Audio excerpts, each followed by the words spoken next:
Can't wait to get the new Washingtonian when that comes out and read about the Fetters story. Yes, remember that thing was in the paper a while back? Reporting about when they got a divorce, this wife of John Fetters claims that he beat her up and was abusive to her throughout their 18-year marriage. Well, the whole sordid story is going to be in the Washingtonian as the wife tells her side. Yeah, her whole side. John Fetters has no comment, but she spills her guts in the Washingtonian. We get to read all about it. I wonder if, I'm sure that must be awkward. And, Lord knows, there'll probably come a day when the Washingtonian will get a hold of Estelle. Can you imagine that? Just a matter of time. As my popularity increases, so does my vulnerability to attack. Someone at the Washingtonian one day, a little light bulb will go off in his head. Ding! Hey, why don't we get Estelle? Why don't we offer to tell her story? And I can just see it. There'll be Estelle's ugly picture. 10,000 words. They'll probably say, yes, my name is Estelle. Besides being the butt of Nino Greaseman's jokes for the last several years, I was the butt of his abuse during our marriage. You want the dirt? I'll give you the dirt. You know what he used to do?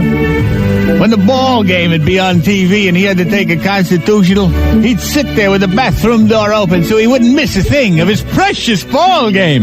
He'd sit there, defecating with a bowl of fruit on one knee and a pack of Camels on the other, cheering the game on. I'd sit there in utter disgust in the living room, forced to savor the ambience of this horrid experience. It was like he was a semi-nudist. He'd walk around the house in his baggy, stinking underwear all the time. The first thing he did when he came through the door was take off that sleeve and put his underwear on. He'd hang around like that. Imagine my embarrassment when the bridge club came over, or my mother, or any of my friends would come over, and there he'd be sitting there like a lump, eating a chili dog in his underwear. He'd always retort with, it's my house, I'll dress the way I like it. If they don't like it, they don't have to come to my house. There was never any ow or anything. It was my car, it was my house, it was my this. There was never any sharing in the relationship, and if I dared speak up, you want to talk abuse? Many's the time the neighborhood rocked with the sound of, One Thanksgiving, he slapped me so hard, my false teeth flew out of my mouth and into the grave.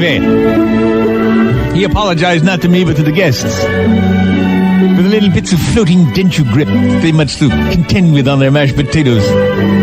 Yes, he was a horrible man. Horrible. He had no shame. He had no conscience.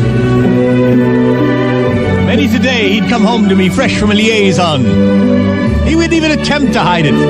He'd come through that door with his face glistening like a glazed donut. And should I get into his sexual proclivities? Let me only say this about that.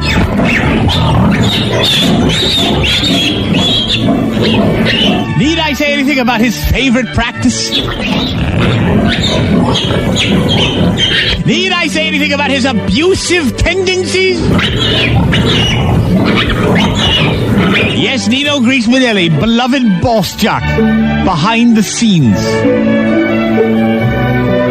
Yeah, I hope Estelle one day does that. One day I hope she does. My ratings would probably jump up another couple of points. And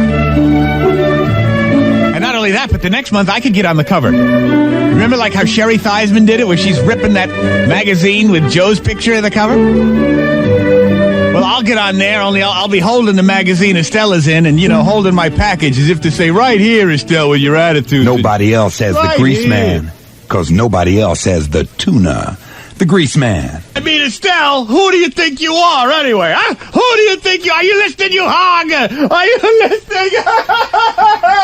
Because frankly, Estelle, you've hurt me more than I ever hurt you. Do you hear me? More than I ever hurt you. But, okay, it's all right, Estelle. It's all right. I'll just open a vein quietly.